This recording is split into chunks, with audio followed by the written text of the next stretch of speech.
Welcome back to my channel short trade. और आगे बढ़ने से पहले आपसे रिक्वेस्ट करूंगा सब्सक्राइब जरूर से कर लीजिएगा, क्योंकि इस तरह की इन्फॉर्मेशन आपको इस चैनल पर डेली बेसिस पर मिलती रहती है। आज जो मैं आपके लिए स्टॉक लेकर आया हूं, देखो आपको बिल्कुल क्लियर बता रहा हूं, सिर्फ 3 रुपये का स्टॉक। आप समझ सकते हो कितना ज़्यादा रिस्क होने वाला है, लेकिन एक न्यूज़ है तो आपके साथ शेयर कर रहा हूँ। इस न्यूज़ का अगर आप फ़ायदा उठाना चाहें उठा सकते हैं, बट याद रखिएगा इस तरह के स्टॉक्स जो होते हैं बहुत ज़्यादा रिस्की होते हैं। तो अगर आपको इस तरह के स्टॉक्स में एंट्री लेने का प्लान कर भी रहे हैं तो बहुत सोच समझ के और इस तरह के स्टॉक्स में जाने से पहले एटलीस्ट फाइनेंशियली जो आपके एडवाइज़र हैं उनसे सलाह ज़रूर लीजिएगा, उसके बाद आप चाहे तो ले सकते हैं।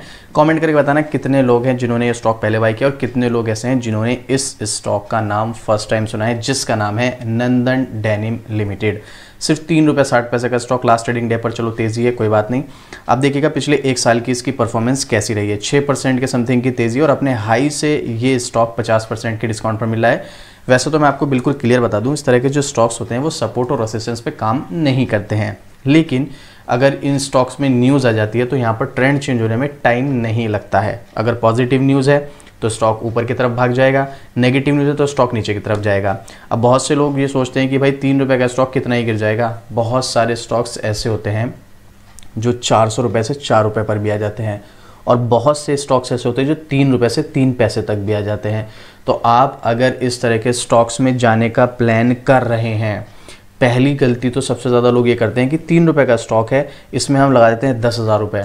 इस तरह के स्टॉक्स नहीं होते हैं भाई, ये 3 रुपये का स्टॉक्स है। अगर आपको लगता भी है फाइनेंशियली, फंडामेंटली या किसी और वजह से न्यूज़ के बेस पर कि इस स्टॉक में दम है, ये अच्छा रिटर्न दे सकता है, तो भी आपको 100, 200, 500 मैक्सिमम, इससे ज़्यादा इस तरह के स्टॉक्स में पैसा लगाना बहुत बड़ी गलती हो सकती है। आप एक चीज़ मुझे सोचिएगा, भाई 3 रुपये का स्टॉक है, मैं आपको इसके कुछ डेटा यहाँ पर दिखाता हूँ। ये रहा 517 करोड़ की कंपनी है, पेनी स्टॉक है कैटेगरी में। ज़रा इसके शेयर होल्डिंग पैटर्न पर आओ, यहाँ पर देखिएगा आप, FII 0.58%, 51% प्रमोटर्स, 46.91% यहाँ पर कौन है, पब्लिक, DI 1.48%।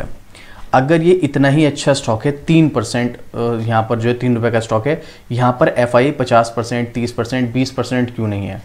मैं आपको बहुत सारी ऐसे स्टॉक्स दिखा दूंगा जहाँ पर FII 30%, 40%, DI भी 30-40% है।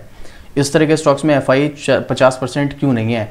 क्या FII को नहीं पता है कि इस स्टॉक में दम है, इस स्टॉक में तेजी आ सकती है? चलो मैं डेटा आपको बाद में दिखाऊंगा, पहले मैं आपको इसकी न्यूज़ दिखा देता हूँ। लेकिन उससे पहले अगर अभी तक आपने अपना डीमेट अकाउंट ओपन नहीं किया तो इंडिया के टॉप ब्रोकर अपस्टॉक्स आपको भाई फ्री डीमेट अकाउंट ओपन करने का मौका दे रहा है।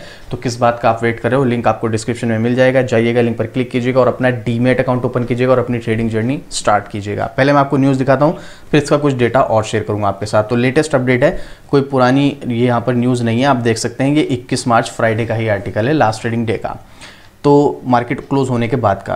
3 के शेयर में खरीदने की मच्छी लूट, हर तरफ से टूटे निवेशक, विदेशी ने भी यहाँ पर खरीद डाले। ये है आर्टिकल कि भाई FII जो है यहाँ पर स्टेक बाय कर रहे हैं, जो कि मैंने आपको यहाँ पर दिखाया 5.8%, 0.58% यहाँ पर स्टेक है। तो कौन से स्टॉक की बात हो रही है, मैं पहले आपको यहाँ पर स्टॉक का नाम पढ़ा देता हूँ। नंदन डेनिम्स लिमिटेड, ये रहा। शुक्रवार को 10% के समथिंग तक की तेज़ी आई थी, बाद में ये 10% पे क्लोज नहीं हुआ है।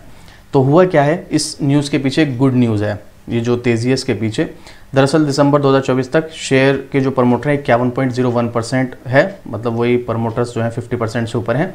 यहाँ पर 2024 तक 1,44,312 शेयर खरीदे, जो सितंबर में 0.57% की तुलना में अपनी हिस्सेदारी बढ़ाकर 0.58% कर लिया। 0.01 स्टेक बढ़ाया है यहाँ पर, जो कि हमें देखने को मिल रहा है। 0.57% से स्टेक बढ़ाकर 0.58% किया है। अब हमें मार्च क्वार्टर का जो रिजल्ट आएगा उसमें भी देखना है क्या FII ने यहाँ पर इस क्वार्टर में भी स्टेक को बढ़ाया है या कम किया है।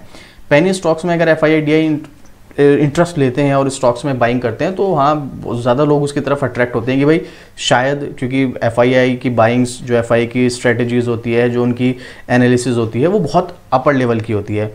तो बहुत से लोग उन पर ट्रस्ट करते हैं कि भाई अगर यहाँ पर FII ले रहे हैं तो ज़रूर कुछ ना कुछ इस स्टॉक में हो सकता है। बट आप देखो 500 करोड़ की कंपनी पर FII का 0.5% का स्टेक है।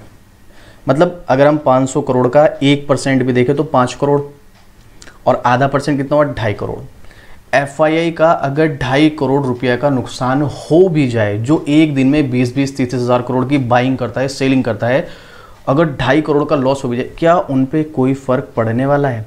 मतलब मैं एक पर्टिकुलर एफआई की बात नहीं कर रहा हूँ, 20-30 हज़ार करोड़ मल्टीपल एफआई, तो यहाँ पर भी मल्टीपल होंगे। जाहिर सी बात है, एक एफआई ने तो सारा स्टेक ले नहीं रखा होगा, यहाँ पर भी मल्टीपल होंगे। क्या उन पर कोई फ़र्क पड़ेगा? तो देखो सीधी बात बता रहा हूँ मैं आपको, स्ट्रेटजी सबकी अलग अलग होती है। हमें ठीक है ये चीज़ें न्यूज़ अच्छी हैं भाई, अगर यहाँ पर एफआई इंटरेस्ट ले रहा है तो कुछ तो होगा स्टॉक में, है ना, ये चीज़ अच्छी है, उसके बारे में रिसर्च करनी चाहिए। बट आंख बंद करके कि एफआई ने इंटरेस्ट इसमें स्टॉक में इंटरेस्ट लिया, एफआई इसमें बाइंग कर रहा है तो मैं भी करूँ, ये बहुत बड़ी गलती हो सकती है हमारे लिए। तो हमें इनको आंख बंद करके फॉलो नहीं करना है। अब ये स्टॉक जो है मार्केट कैप इसका 500 करोड़ के समथिंग का हमें देखने को मिल रहा है। 1994 में ये कंपनी स्टार्ट हुई थी, जिसके बारे में कपड़ा जो टेक्सटाइल इंडस्ट्री में कंपनी काम करती है सारा यहाँ पर डिस्कस किया गया है। अब देखो इसमें कुछ चीज़ें आपको ऐसी लगेंगी कि यार इतनी छोटी सी कंपनी है, बट ये दुनिया की चौथी सबसे बड़ी डेनिम निर्माता कंपनी है, भारत की प्रमुख और दुनिया की चौथी सबसे बड़ी। लेकिन इतना ज़्यादा खुश होने की ज़रूरत नहीं है, अभी कुछ डेटा मैं आपके साथ शेयर करूँगा। तो यहाँ पर ये चौथी है, एक्स स्प्लिट भी ट्रेड कर चुकी है ये। जब पहले क्या हुआ इसने, मैं पहले भी डिस्कस किया था इसके बारे में, शायद काफ़ी टाइम पहले वीडियो बनाई थी।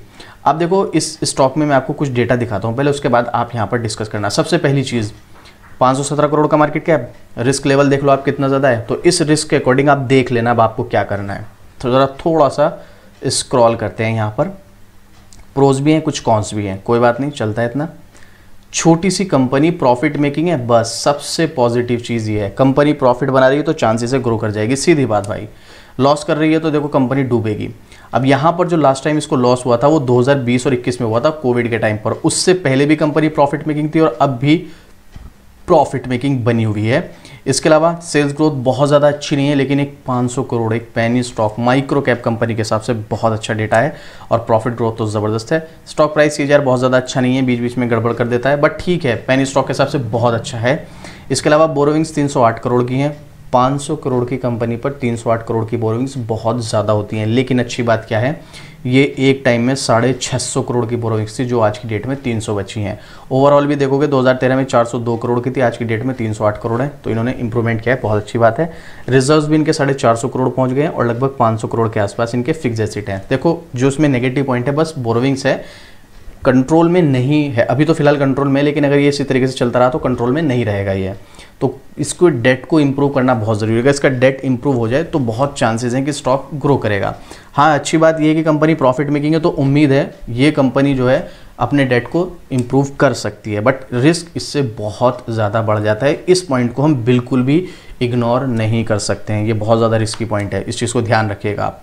इसके अलावा अगर आप शेयर होल्डिंग पैटर्न पर आएंगे तो वो मैं आपको दिखाई चुका हूँ, 51% प्रमोटर्स की होल्डिंग है, लेकिन यही प्रमोटर्स की होल्डिंग 2022 मार्च में 64% थी, तो प्रमोटर्स ने यहाँ पर अपने स्टेक को कम किया है। और हमने यहाँ पर भी देखा एफआई ने स्टेक बढ़ाया, लेकिन एफआई का स्टेक 2022 मार्च में 1% से ज़्यादा का था, जो अभी घटा हुआ ही नज़र आ रहा है।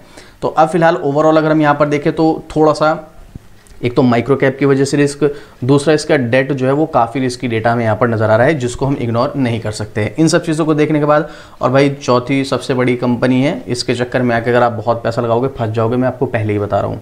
इसका अगर आप देखेंगे तो उम्मीद है मुझे, मतलब मैं ऐसा तो नहीं बोलता, लेकिन उम्मीद है आने वाले टाइम में कंपनी बोनस वगैरह भी देगी, क्योंकि पहले भी स्प्लिट वगैरह ये दे चुकी है। तो ऐसे में अगर आप इस तरह के स्टॉक्स में जाना चाहते हैं, चाहे ये स्टॉक है चाहे कोई और स्टॉक हो, इस तरह का कोई भी फाइनेंशियल एडवाइजर से सलाह लिए बिना तो बिल्कुल भी मत जाना, वरना फंस जाओगे। अगर आपको जाना ही है तो एक लिमिटेड अमाउंट के साथ आप जा सकते हैं, जैसे मैंने आपको स्टार्टिंग बताया 100, 200, 500, या आपकी ज़्यादा ही इन्वेस्टमेंट अमाउंट है, आपका पोर्टफोलियो बहुत बड़ा है 5-10 लाख का, तो 1000-2000 रुपये लगा दो। देखो ये 1000-2000 लगाने से क्या होता है कि अगर आप इसमें पैसा लगाओगे तो उसमें होगा क्या, जब भी आप इस स्टॉक में पैसा लगाओगे, अगर ये भागा तो 2 गुना, 3 गुना, 4 गुना, 5 गुना, इवन 10 गुना बना देगा। अगर नहीं तो ये स्टॉक बहुत नीचे जाते हैं और कई कई साल तक एक रेंज में चलते रहते हैं, तो आपका लॉस नहीं होगा। अगर लॉस होगा भी तो कितना होगा, 1000-2000 का जितना आपने लगाया, बस लिमिटेड लॉस है मतलब, और प्रॉफिट अनलिमिटेड। तो इसलिए यहाँ पर लिमिटेड लगाना होता है। और बाकी अगर हमें लगा कि आगे ये कंपनी बहुत ज़्यादा ग्रो कर सकती है, इंप्रूवमेंट हो रहा है, तो फिर यहाँ पर हम और भी इन्वेस्टमेंट कर सकते हैं आने वाले टाइम में, SIP कर सकते हैं, फिर तो हमारे पास बहुत सारे ऑप्शन हैं। अब देखिएगा टेक्निकल पर अगर आप देखेंगे तो वैसे जैसे कि मैंने आपको बोला, यहाँ पर वैसे तो सपोर्ट रेसिस्टेंस काम नहीं करता है, लेकिन फिर भी अपने सपोर्ट पर है। जहाँ पर पहले रेसिस्टेंस का काम कर रहा था, मैं आपको ये भी दिखा दूँ, ये रेसिस्टेंस लिया था इसने नवंबर 2023 में यहाँ पर। उसके बाद यहाँ पर ये सपोर्ट बना पहला फेब 2024 में, उसके बाद मार्च 2024 में, और उसके बाद अब यहाँ पर मार्च 2025 में, ठीक 1 साल बाद दोबारा से सपोर्ट बना। तो उम्मीद है ये स्टॉक यहाँ से कंसोलिडेट चलेगा, तेजी नहीं आएगी, मैं आपको पहले ही बता दूं, कभी आप यहाँ पर तेजी की वजह से स्टॉक को बाय कर लें, कंसोलिडेट चलेगा। अब ये कंसोलिडेट कितने दिन चलेगा ये भी कहना मतलब तय नहीं है भाई, 2 महीने भी चल सकता है, 6 महीने भी, साल भर भी, लेकिन हाँ स्टॉक कंसोलिडेट चल सकता है। इसीलिए आप यहाँ पर अगर स्टॉक में जा रहे हैं, पहली बात एक लिमिटेड अमाउंट के साथ, और दूसरी चीज आपको लॉन्ग टर्म के लिए जाना पड़ेगा। अगर आपको रिटर्न चाहिए तो शॉर्ट टर्म के चक्कर में मत पड़ना भाई इस स्टॉक में, बिल्कुल क्लियर, मतलब अभी भी नहीं कभी भी मत पड़ना शॉर्ट टर्म के चक्कर में। तो चलो अभी तो स्टॉक कंसोलिडेट चल रहा है, अगर इसमें अप ट्रेंड भी होगा तब भी शॉर्ट टर्म के चक्कर में मत पड़ना, सिर्फ और सिर्फ लॉन्ग टर्म के पर्पज से अगर आपका व्यू है तो आप इस स्टॉक में एंट्री लेने का सोचेगा, अदरवाइज बिल्कुल दूर रहिएगा। और लिमिटेड अमाउंट, बार बार बोल रहा हूं मैं, अगर जाने का प्लान है तो लिमिटेड अमाउंट, वरना आपका लॉस अनलिमिटेड होगा और प्रॉफिट लिमिटेड होगा। हमको क्या करना है, लॉस लिमिटेड होना चाहिए, प्रॉफिट अनलिमिटेड, उसके लिए लिमिटेड अमाउंट लगाओ और लॉन्ग टर्म के लिए होल्ड करो, सिर्फ यही ऑप्शन है। और ये मेरा पर्सनल ओपिनियन है, हो सकता है मैं यहाँ पर गलत हूँ, तो आप स्टॉक में जाने से पहले एक बार रिसर्च कर लेना अच्छे से। बाकी कुछ नहीं कुछ समझ आता है तो कमेंट करना, डेफिनेटली आपका जो भी क्वेश्चन होगा, जो भी डाउट होगा, पूरी कोशिश करूंगा उसको क्लियर करने की। और इसके अलावा आपके पास इस स्टॉक की कोई न्यूज़ है, अपना कोई ओपिनियन शेयर करना चाहते हैं तो भी कमेंट कर सकते हैं, आपको डेफिनेटली रिप्लाई मिलेगा। और इस तरह की डेली अपडेट आपको शॉर्ट ट्रेड पर मिलती है तो सब्सक्राइब भी कर लेना। तो चलिए मिलते हैं फिर से इसी तरीके की और ज़बरदस्त जानकारी के साथ। जय हिंद।